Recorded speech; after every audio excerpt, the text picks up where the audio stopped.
대통령의 지위와 권한 살펴보겠습니다. 대통령의 지위는 두 가지가 있습니다. 일단 행정부의 최고 수반, 우두머리로서의 그런 역할이 있고요. 또 하나는 대통령제 국가에서 대통령은요, 나라를 대표합니다.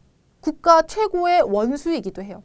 자, 행정부 수반, 우두머리란 뜻입니다. 가볼까요? 행정부에서 행정작용의 최종적인 권한과 책임은 바로 대통령에게 있습니다. 행정부의 업무 처리가 잘못됐다라고 하면은 가장 최종적인 권한을 가지고 있는 대통령이 그 책임을, 의식을 가져야 한다는 얘기죠.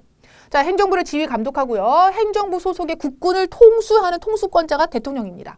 공무원에 관련된 임면권, 임명하고 면하게 하고 그 자리에서 이제 물러나게 하고 이 권한이 다 대통령에게 있습니다. 행정각부의 장관이나 정부에 속한 공무원에 관련된 임면권을 가지고 있어요. 임명 아닙니다. 임명은 그 자리를 주는 것만 얘기하고요. 면한다라는 건 그 자리를 쫓겨나게 하는 것도 포함이 되는 거예요. 잘못했으니 물러나시오. 이것까지 들어갑니다. 대통령령을 제정할 수 있습니다.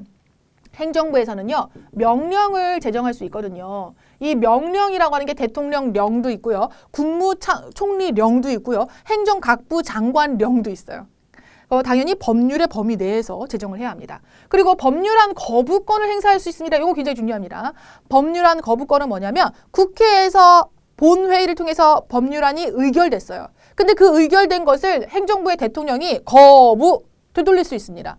잘못됐는데요. 이거 실제로 필요한 법안이 아닌 것 같습니다. 다시 한번 가결해 보세요. 라고 본회의로 돌리는 거죠. 이게 바로 국회를 견제할 수 있는 권한입니다. 자, 다음으로 국가 원수, 나라의 으뜸 원자의 우두머리 할 때 머리 숫자입니다.